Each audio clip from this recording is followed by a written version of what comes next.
What's going on, everybody? I am here to do a review for the film Monkey Man. When I first saw the trailer for this, I didn't know what to expect. I'll admit the title kind of threw me off a little bit. I was like, uh-oh, where they going with this? And by the end of the trailer, I said, I'm sold. Let this movie hurry up and come out so I can go ahead and see it. Then the second trailer came out and I said, yeah, I was already locked in. And I'm gonna tell you this right now, this movie is already in the top 5 for me of the best films to come out of 2024, and we are only in the second quarter of the year. There's still so many more movies to come out, and we haven't even touched the summer films yet. We're still in spring, but this movie is already in my top 5, and I don't think that it's going to move. So Monkey Man is written, directed, and starring, and I think co-produced by Dev Patel. First off, let me just give a shout out to him for actually wearing all of those hats to get this movie made. Like, that is simply phenomenal, and I actually was looking at various interviews that he did. As a matter of fact, one I would recommend you to look at is the one he did with South by Southwest. That was recent. It's about an hour long, and he tells his story about to make this movie. That alone could be a documentary in and of itself, the making of this film, with all the stuff that he had to go through to make this movie. So I definitely tip my hat off to him. So Monkey Man is basically about a man, I believe his name is Buddy, or that's what he calls himself, who lives in India. He's from squalor, he's from poverty, he doesn't have much at all, and he basically, the way he makes his money, he works as basically like an underground fighter, think Fight Club kind of thing. And he's not the strongest person, but he has a lot of ambition. He knows that even if he does lose a fight, which he tends to lose all of his fights, I don't think he won really any fight in this movie up until maybe the latter parts of the film.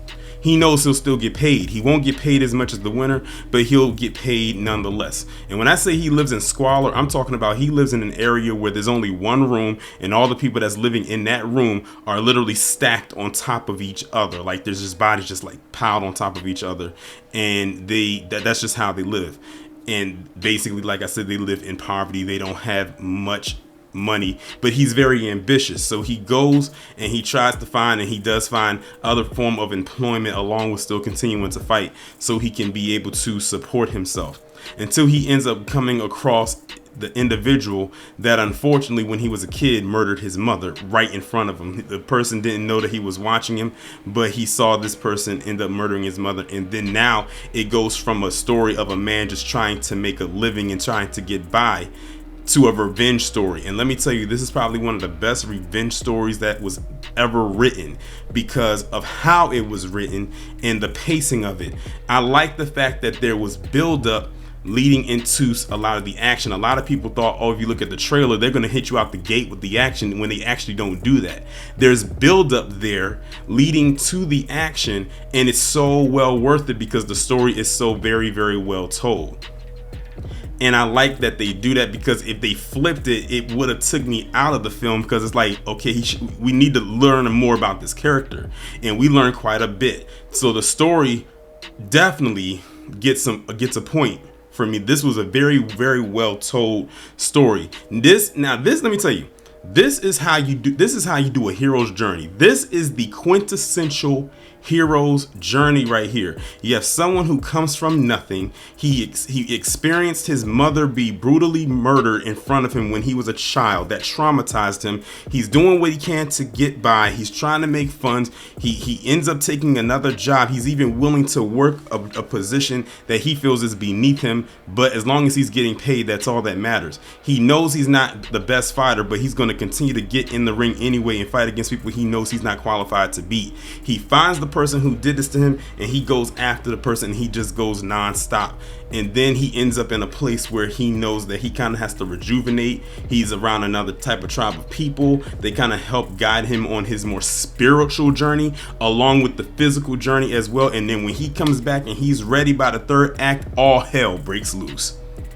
That is the perfect hero's journey. There's nothing about him that says, oh, he's going to come in and he's going to just destroy everything because he can. No, this guy took a lot of lumps and a lot of bruises and a lot of shed blood in order to get to the position he's in by the end of the movie. And I really, really loved that they did it. It made the film that much more exciting. The action in this movie was very well done. It was very well choreographed. You can tell it's one of those organic type of things. It doesn't seem like it's over inflated and doesn't look very real. It looks like something that if it was choreographed very well, which it was, that it could definitely look like a very realistic fight that's going on. I mean, the fight sequences that they did in that third act alone, I wonder how long it took them to film that, because they went from fighting in the kitchen to then fighting in the lounge and fighting in another lounge. Like it was just crazy, like how those fight sequences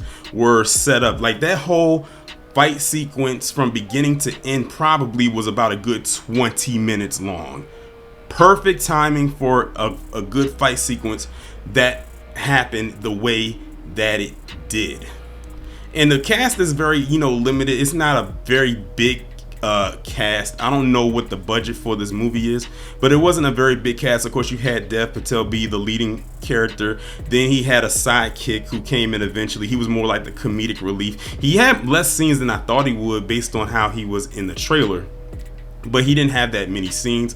Then of course you had your antagonist, who was the one that murdered his mother, but there was another antagonist there as well. Basically, gentrification is the reason why his mother was murdered.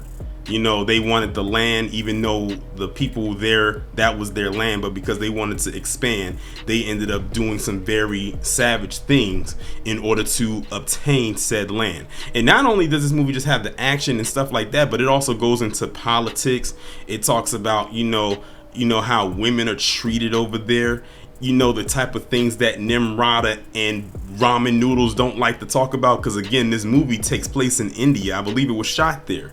So a lot of the imagery that they showed even in the videos with the women getting beaten and getting hit and getting punched and slapped and pushed, that was actual footage. It wasn't something that they made for the movie and put a filter on it. No, this is probably footage that they actually found and then put it into the movie. And it's just crazy of the stuff that they go through over there. It makes you realize that us over here, how blessed we have it over here, albeit we have our issues as well. Granted, definitely, especially coming from us as foundational Black Americans, but man, they have it. If you know, just all I'm gonna say. That's all I'm gonna say. Another thing that I liked more on the technical side is, and I have to give this more of a shout out to Jordan Peele. The reason why I say Jordan Peele is because Jordan Peele's company, Monkey Paw Productions, is actually the producer behind this movie. And that's why I said in the interview that Dev Patel did with South by Southwest, he actually told the story behind it. He basically was going to make this, he's making this movie. He shopped it to Netflix. Initially, Netflix was where he wanted the movie to go. And Netflix ended up turning it down. For whatever reason, they turned it down, so the movie basically had no home. So according to him, Jordan Peele had saw the movie. Then Jordan Peele had called his agent. His agent told him that Jordan Peele has called and he wants to be on the phone with you as soon as possible. Of course, like naturally anybody else, he didn't believe it, or he was shocked. Not so much he didn't believe it, but he was shocked. He spoke with Jordan Peele and said, I love the movie so much. You don't need Netflix. Besides, this is bigger than streaming. I'll put my production company behind this so it can get a theatrical release. So if it wasn't for Jordan Peele, this movie might have not been seen, or it may have gone to a streaming platform, but who knows when we would have seen it. So Jordan Peele getting his production company behind it is why this movie got a theatrical release, which is a very good thing. And hopefully it got a global release, which I'm sure it probably did as well. I can even see this movie being on streaming. Not saying if it was, I still would have watched it, but I'm glad that it got a nationwide release, because I think this movie is perfect for a nationwide release. Now, let me also say this. A lot of people looked at the trailer and thought, oh, he's like the Indian John Wick. I promise you, and I promise you, this is not the Indian John Wick. Although there were two things in this movie that happened that would make you believe that.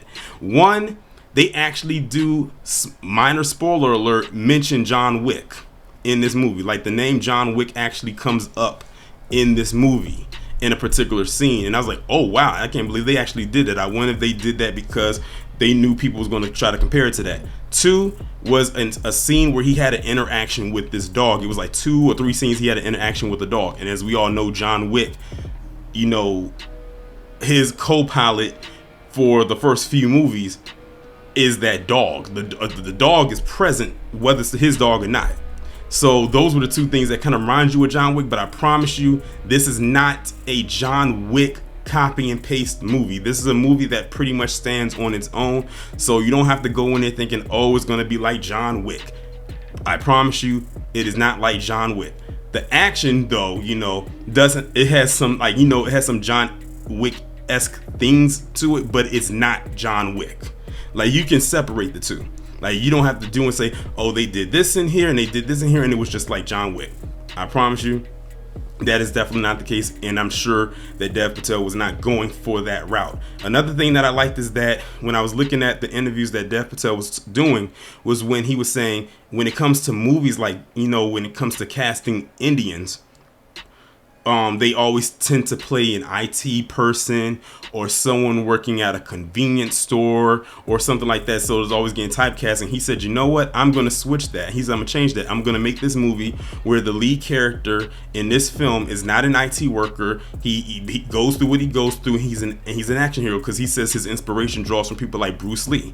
So he decided to make this into an action hero, and not only with the main character, but he made sure that the other characters around him, the supporting cast, were not completely stereotypical either. So I can't even knock him. This is exactly why they say when it comes to black people, if you want our stories to be told in a way that we want it to be, or to be not labeled as a stereotype, we have to make our own movie. So when he said that, that really registered with me, and I think a lot of people who are creatives or filmmakers need to hear something like that as well, although we've been hearing it for so long. But it doesn't hurt to hear it a few more times until you actually get it, until it actually clicks, until it actually registers in your brain that if you create your own narratives and your own stories, then you don't have to worry about, you know, Holly weird. I mean, that's what Nate Parker did with Birth of a Nation, albeit they sabotaged the film, and we know why. And granted, yes, it was a slave narrative, but it was about one of the most well-known and popular slave rebellions of all time, ever. But when you do your own thing, that's what ends up happening. But all in all, I really did enjoy this movie. There's not really too many flaws to this movie that I really actually have. Like, everything was just like really beat by beat by beat. Like, I was able to follow it and stay locked in the entire time. Even when there were down moments, the down moments felt good because that's where the story was at.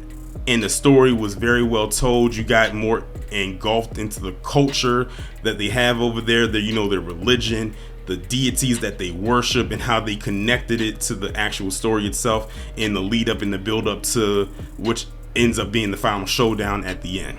But y'all let me know what y'all think about this down in the comments. Is this a movie that you will go and see, or will you wait for it to come onto streaming? Let me know what you think. Be safe and be one.